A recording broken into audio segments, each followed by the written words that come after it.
Hi guys, it's Marenghi here. I hope you're doing very well. So, today I want to give you my 5 top tips for dealing with anxiety. There might be some things you haven't heard before, so please stick around and subscribe to my channel if you like this. I've got a very itchy nose. I'm not a cocaine addict, just so you know. I don't know why it's itching so much. Okay, tip number 1 for anxiety: guided meditation. So I've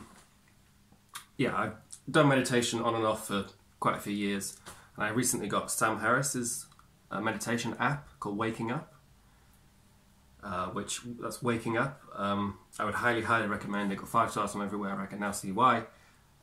10-minute daily guided meditations for 60 days, a complete course introducing new techniques gradually and increasing in complexity, or complexity might be the wrong way to think about it because it's very liberating and relaxing to actually do. And yes, the one that's updated daily, and all kinds of lessons and talks he's done on the subject. And I found it, I said it in a previous video, after wearing shades pretty much every day for 3 years to mitigate the derealization symptoms, which are triggered. One of the triggers is anxiety, high anxiety. I quite often take them off now. You really can come to a place of calmness and acceptance by doing a lot of meditation, especially in nature. Have one earphone in, you know what I mean? It's constantly prompting you to exercise mindfulness, which, as we understand more and more, is fantastic for the mind and body, and changes your brain for the better, and helps you relate to other people better, and is good in all kinds of ways. Okay, number 2 for anxiety. Easier said than done, especially if it's leading to dissociation and stuff like that, but accept it and step through it. You know, for that phrase, feel the fear and do it anyway. I like to say nothing of playing live music shows, which I do, which I'm anxious all day about. I don't remember ever cancelling one, but just dealing with it, maybe having a few drinks. Yes, it's inevitable, you know. I even get it, the thought of going to the kitchen or going to the shop, or a little jolt of anxiety. Logging into Facebook, I get jolts of anxiety. So if I let it stop me doing stuff, I wouldn't be doing much at all, which would in turn make the anxiety worse. So yeah, don't try and destroy it or get rid of it. Another thing meditation teaches you, it's not about destroying these thoughts or emotions, it's about allowing them to be and exploring them even. It's the opposite, it's bravely and in a relaxed or witness way seeing what consciousness is bringing you. So yes, you're going to have to step through it and grow some balls. I'm sure you have balls already, at least half of you. Sorry. Okay. Number 3. Reverse psychology yourself.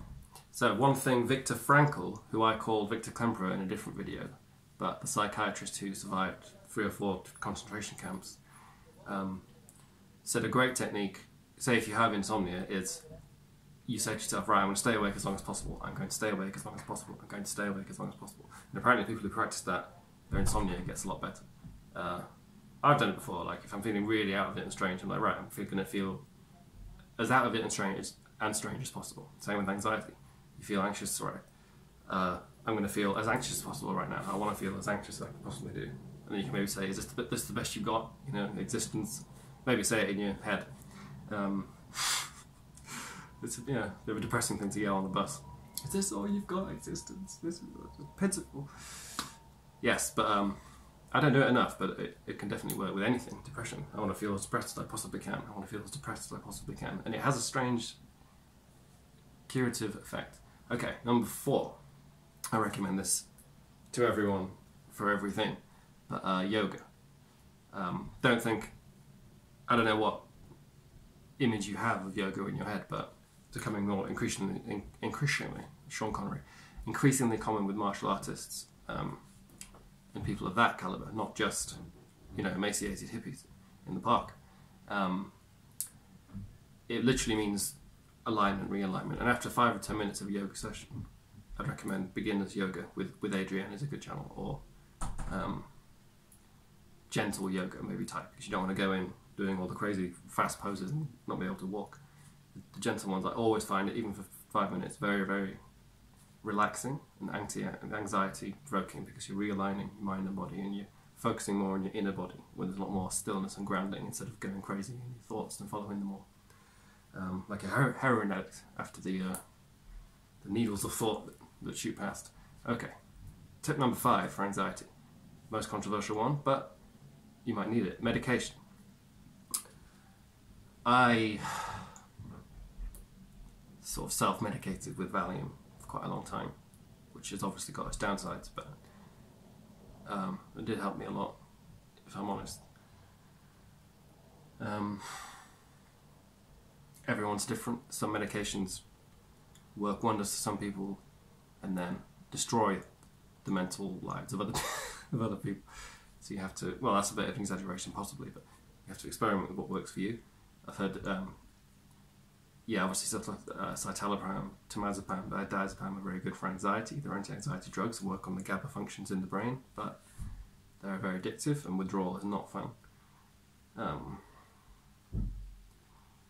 But you might be an extreme case, and if you've got the self-discipline to think, well, I'll take it whenever I need it, once a week, once every 4 days, once every 2 weeks, then maybe that's for you. But yes, only you should know, and you should research it.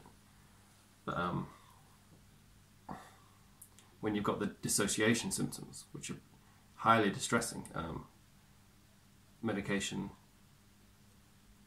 can help a lot, and it just help you function as opposed to not function.